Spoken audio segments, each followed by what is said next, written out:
Hoje eu quero falar de uma heresia que se encontra por trás da decisão de Donald Trump de considerar Jerusalém a capital de Israel. É a heresia sionista dispensacionalista, é o sionismo dispensacionalista. O que isso significa? Por que isso é a base? Por que esta heresia é a base da atitude de Trump? É sobre isso que eu vou comentar neste vídeo agora.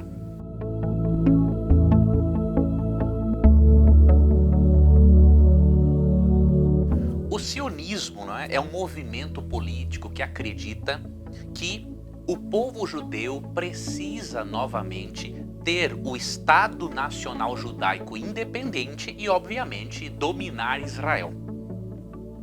Agora, tem um detalhe importante. O dispensacionalismo evangélico crê que é muito importante a restauração literal de Israel, não é?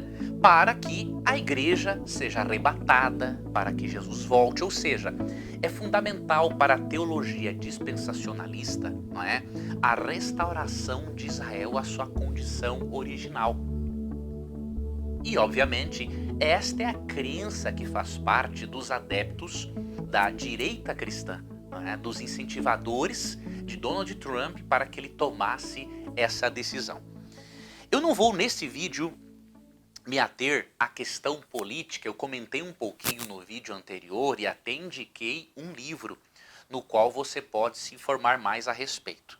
Porém, eu queria mostrar para você, que a Bíblia não admite a separação entre Israel e igreja, e a Bíblia não admite uma restauração literal de Jerusalém, como parte do cumprimento profético. A escatologia dispensacionalista, ou seja, a crença nos eventos futuros e do fim do mundo, depende muito desta restauração literal de Israel, a sua condição política, diríamos assim, e teocrática. Porém, eu quero mostrar para você agora que essa teologia, dispensacionalista, sionista, que faz parte dos adeptos da direita cristã e que influenciaram Trump para, de certo modo, apressar o cumprimento das profecias, eu quero mostrar para você que essa teologia não é bíblica. Quais são as razões que eu apresento para você? A primeira razão, a Bíblia não separa, não divide Israel da igreja. Vamos ler aqui o que está em Gálatas, capítulo 3, versos 28 e 29. Aqui diz o seguinte: não há mais judeu nem gentil, escravo nem livre, homem nem mulher, pois todos vocês são um em Cristo Jesus. E agora que pertencem a Cristo, são verdadeiros filhos de Abraão, herdeiros dele segundo a promessa. Eu li aqui na Nova Versão Transformadora, uma ótima versão bíblica e uma nova tradução. E perceba uma coisa interessante, para Paulo, não há mais judeu e nem gentil. Todos aqueles que creem em Cristo e o aceitam como Salvador e são justificados pela fé, são filhos de Abraão. Ou seja, não há separação entre igreja e Israel, E, portanto, pregar uma restauração política de Israel sem que a igreja esteja presente nesta restauração é totalmente antibíblico. Então, a primeira razão, a Bíblia não faz separação entre Israel e igreja. Todos são um agora em Cristo. Segunda razão para você não crer nessa teoria sionista que faz parte do dispensacionalismo. Biblicamente, Israel não pode ser reconstruído politicamente, sem a presença do Jeová Messias ali, com o povo. Então isso é importante. Não podemos interpretar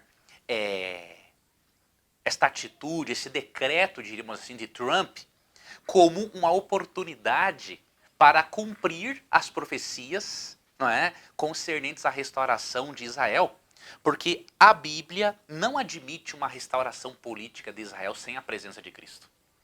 Então você pode ler, por exemplo, Isaías, capítulo 9, verso 7. Entre outros textos, obviamente, mas Isaías 9, verso 7 diz assim, ó. Seu governo e sua paz jamais terão fim. Reinará com imparcialidade e justiça no trono de Davi, para todo sempre. O zelo do Senhor dos Exércitos fará que isso aconteça. Aqui no verso 6 fala de Cristo, não é?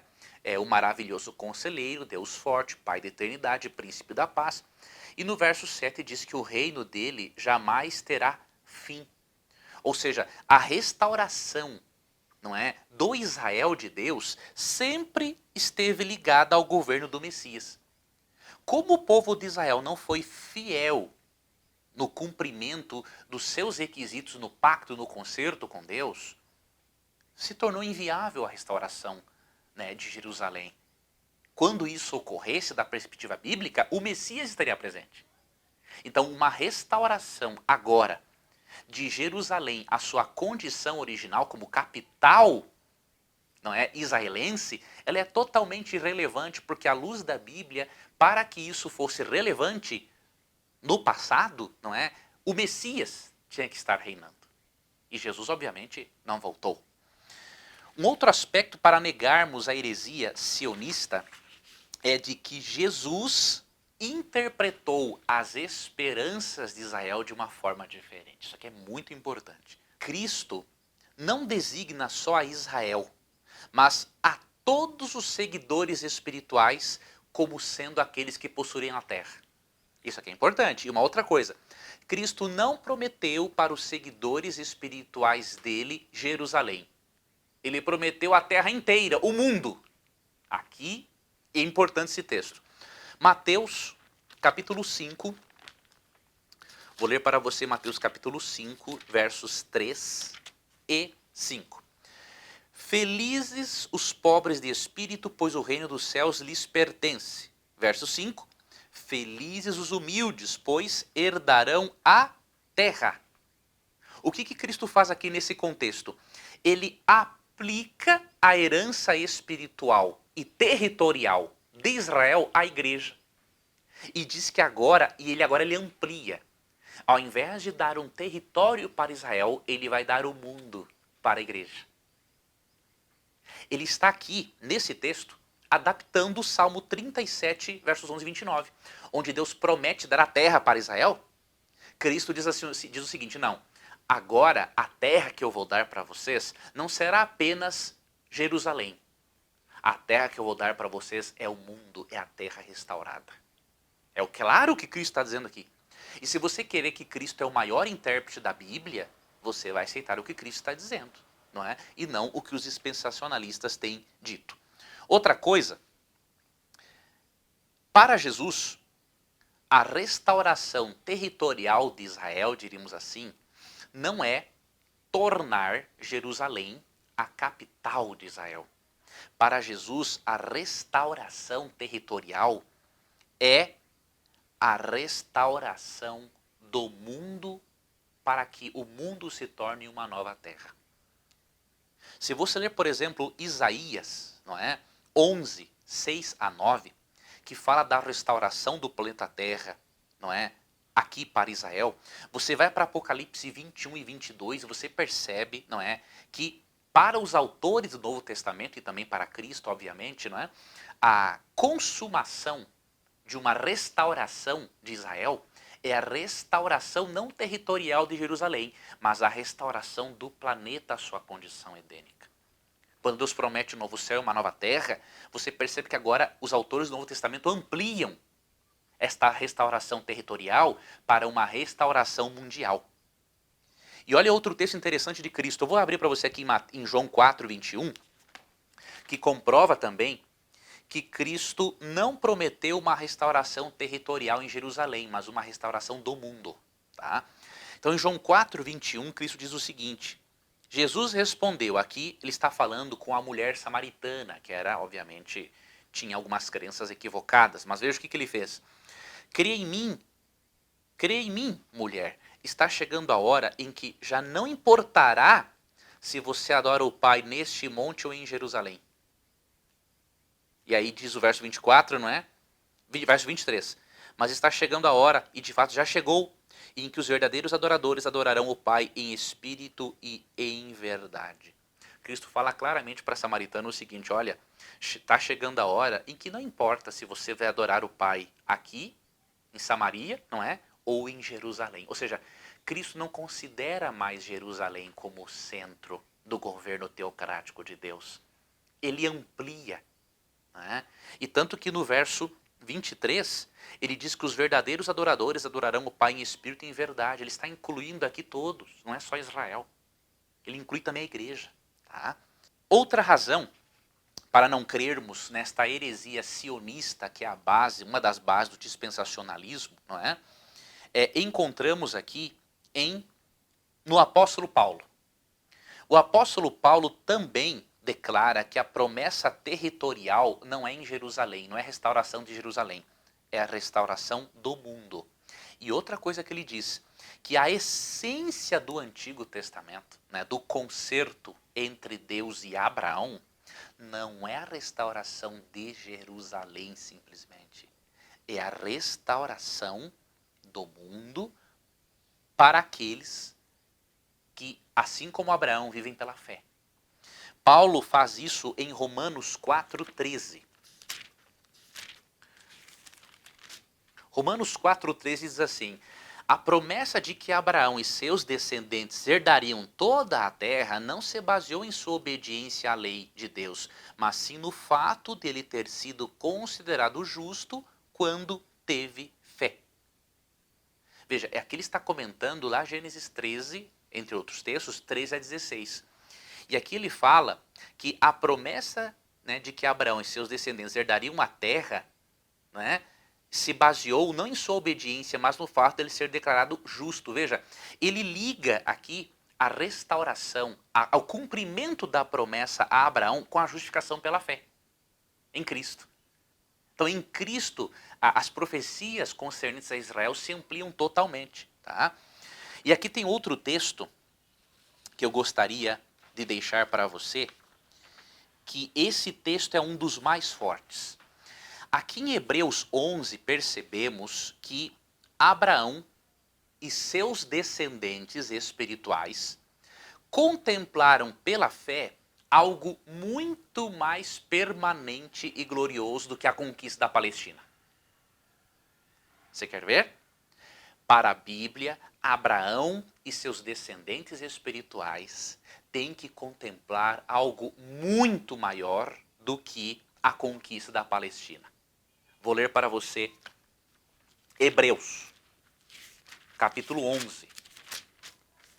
Hebreus, capítulo 11, aqui poderia se ler os versos 9, 10, 13, 15, 16, mas vou ler apenas o verso 10, por causa do tempo, que diz assim: Abraão esperava confiantemente pela cidade de alicerces eternos, planejada e construída por Deus.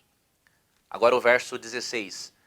Mas buscavam uma pátria superior e um lar celestial.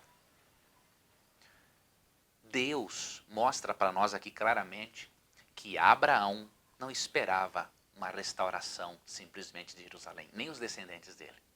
Os descendentes espirituais de Abraão têm que esperar a Jerusalém celestial.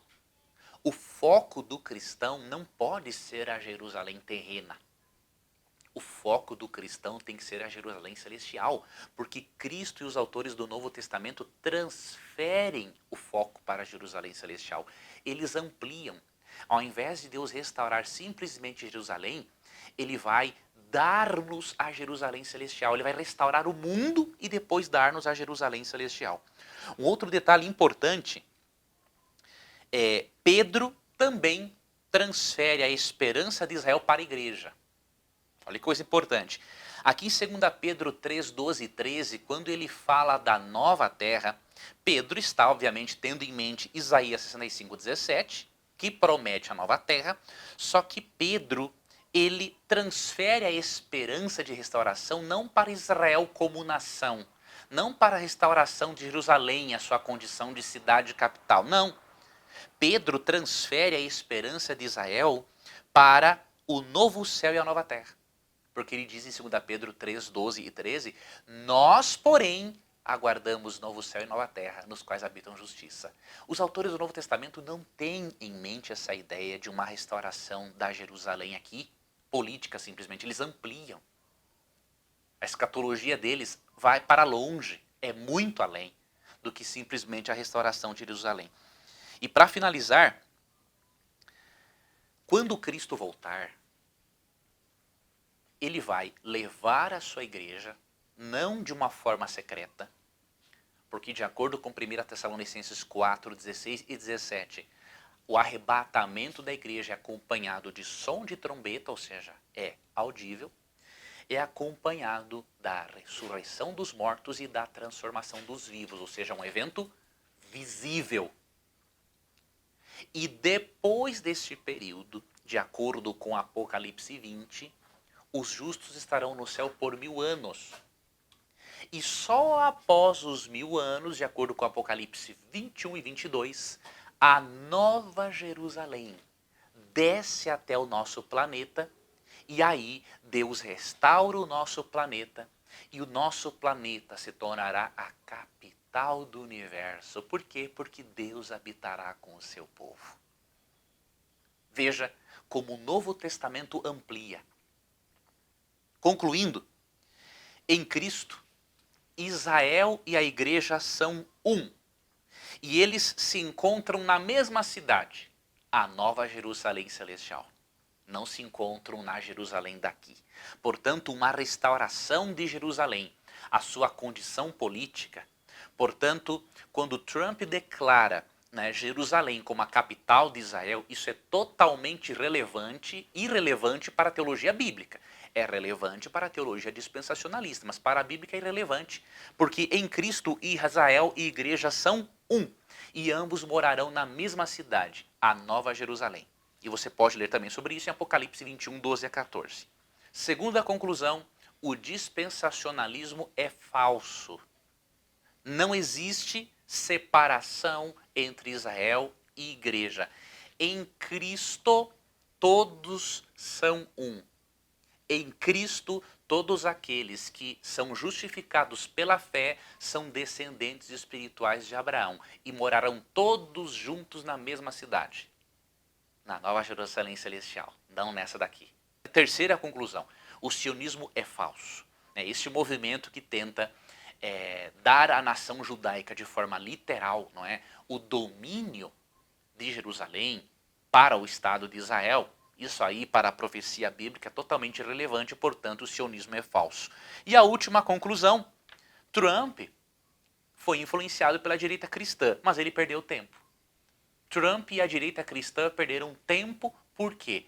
Considerando que a única Jerusalém que nos interessa mesmo é a Jerusalém Celestial, como diz Hebreus 11, 10 e 16, os descendentes de Abraão aguardam a Jerusalém Celestial, então restabelecer Jerusalém, dando-a, diríamos assim, à nação de Israel, é totalmente irrelevante para a escatologia bíblica.